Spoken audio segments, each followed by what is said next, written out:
política, sin que aquello signifique que no tenía una verdadera efervescencia de compromiso intelectual por esta esfera de la acción humana y de las instituciones que la componen, como son los partidos políticos, cuyo libro, Partidos Políticos en el Perú, Manual y Registro, es ya un clásico en la literatura dedicada a este tema.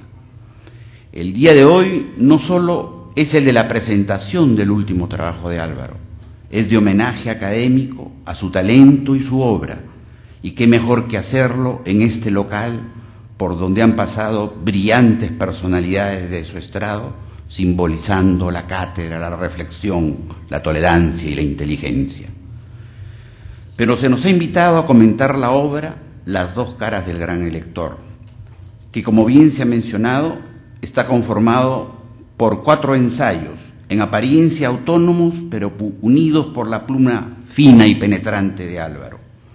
Solo a él se le puede ocurrir desde ahora plantear diversas alternativas y preguntas presentes y futuribles sobre el rumbo al 2011, el gran elector, quien debe ingresar a Palacio de Gobierno el 28 de julio. En esta parte del ensayo me agrada la forma de interpretar la parte ética de la política del poder de los años 90 del siglo XX en un enfoque que bien podríamos llamar la corrupción sistémica. De manera resumida, quisiera plantear lo que me parece más interesante de Álvaro y de manera muy telegráfica en los otros 3 ensayos, Redescubriendo al señor García, Guía para entender a un presidente, luego Las fallas del modelo social cristiano y las candidaturas fracasadas, la derecha en el Perú, y por último, el perfil de la disidencia, las posturas radicales y las elecciones en el Perú. Estos puntos de interés a los cuales me voy a referir son los siguientes. Primero, al compromiso de Álvaro con la gobernabilidad democrática. Y debo empezar por esto en un instituto dedicado justamente al estudio, a la formación en gobernabilidad democrática, a la que él define como el equivalente a reunir en un solo criterio distintas maneras de actuar en sociedad y de contribuir a generar mejores condiciones de vida. Dice él, no es un acto económico, no es un fenómeno social, no es un hecho político, es todo eso y algo más, que significa trascender hacia objetivos nacionales pensando en el mañana sin descuidar el presente. Excelente definición de gobernabilidad.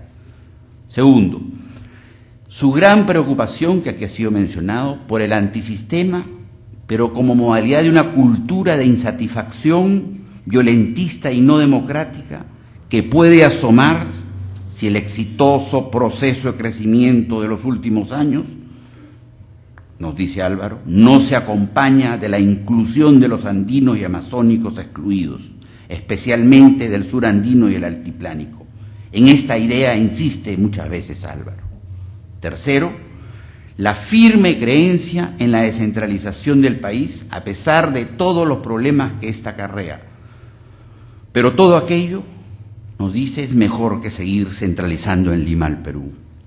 Cuarto, la defensa del modelo económico, pero viendo la necesidad perentoria de pasar de una economía de mercado a una economía social de mercado, tal como lo visualizaron los constituyentes de 1979. Quinto, critica la ausencia de una comunicación política acertada e inteligente de un gobierno que cuenta con indiscutibles éxitos.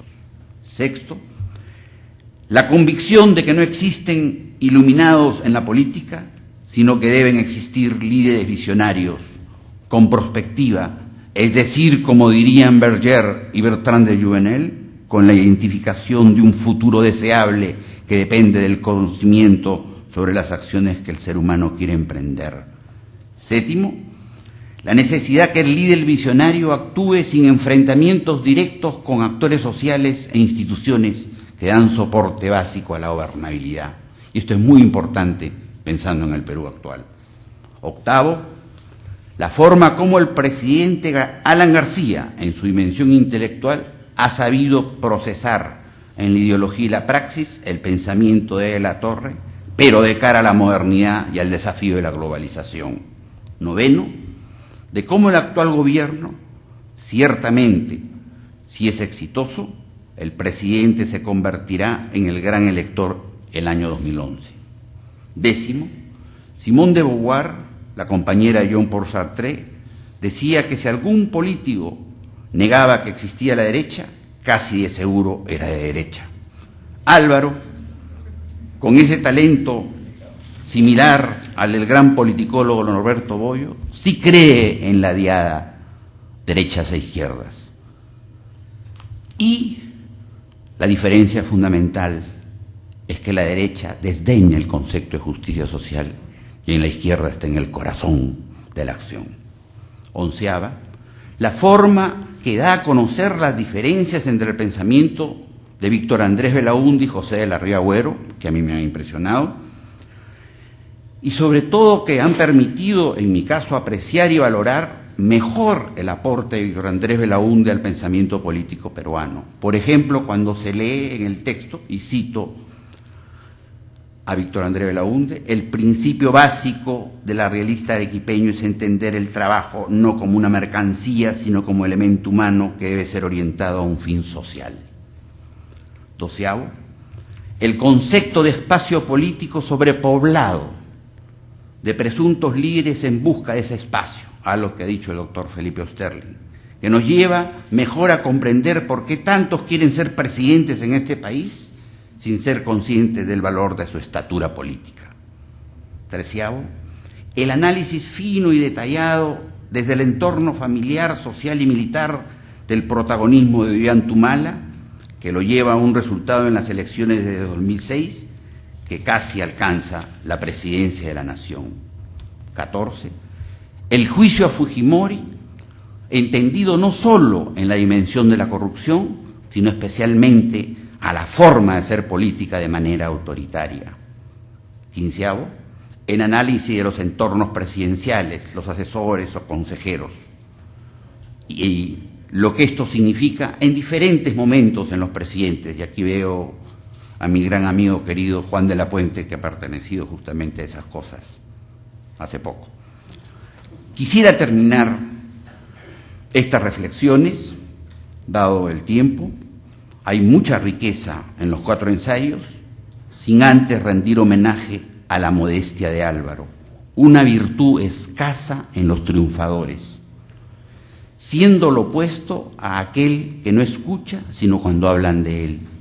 Él podría declarar hoy en esta sala como el filósofo chino Lao Tse: poseo 3 cualidades preciosas que guardo en mí como un preciado tesoro. La primera se llama amor, la segunda modestia, la tercera se llama humildad. Muchas gracias.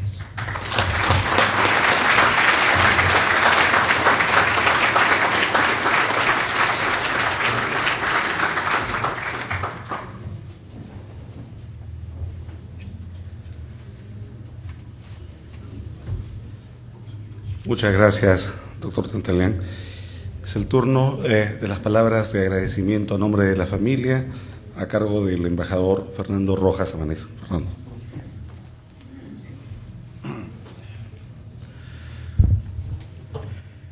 Señor rector de la Universidad San Martín de Porres, señor director del Instituto de Gobierno, Javier Tantalean, señores doctores Javier Álvaro Landini y Felipe Osterling, señor director de la Cátedra Perú, doctor Hugo Guerra Arteaga.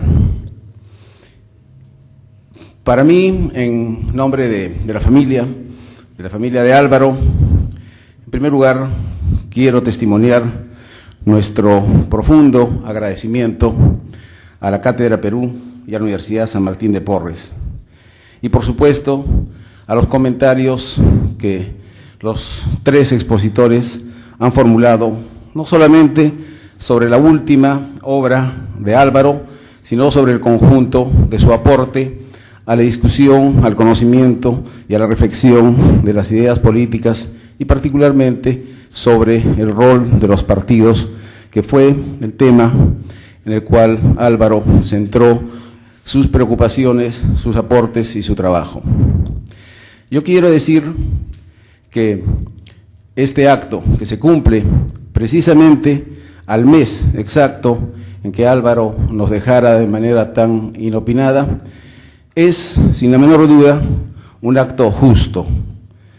Ya lo hubiera sido simplemente para recordar su aporte y para homenajear su memoria en el primer mes de su fallecimiento, pero lo es aún más desde el momento en que permite presentar su último trabajo.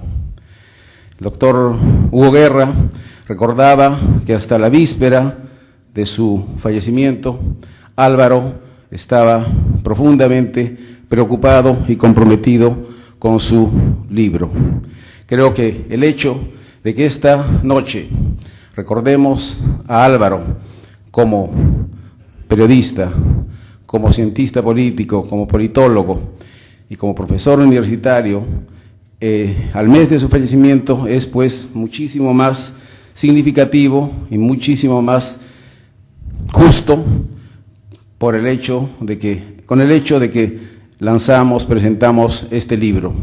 Estoy seguro que, como han dicho varios de los expositores, Álvaro se está sintiendo en este momento extremadamente reconfortado y al mismo tiempo quisiera participar en este debate. El doctor Sterling tuvo la magnífica iniciativa de presentar su disertación en un diálogo con él, y creo que de alguna forma Álvaro ha estado dialogando esta noche con nosotros y sobre todo ha estado transmitiéndonos lo que durante todo su desarrollo profesional hizo: actuar con la mayor honestidad, con la mayor humildad, pero al mismo tiempo con un enorme compromiso por los temas de la política peruana, y no solamente la política, porque su trabajo periodístico cotidiano, desde que empezó allá hace 40 años en el diario El Pueblo de Arequipa, pasando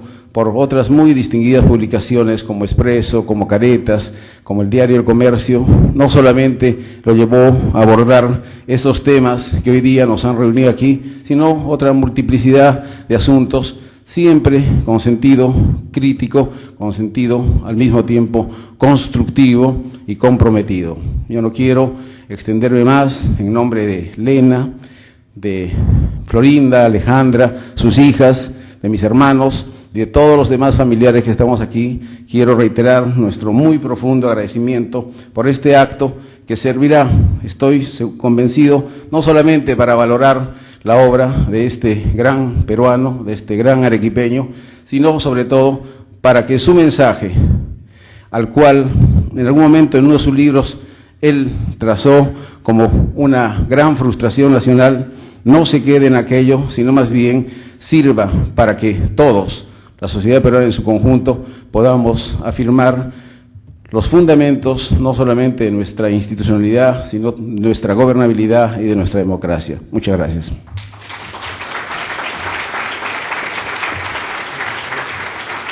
Muchas gracias, Fernando.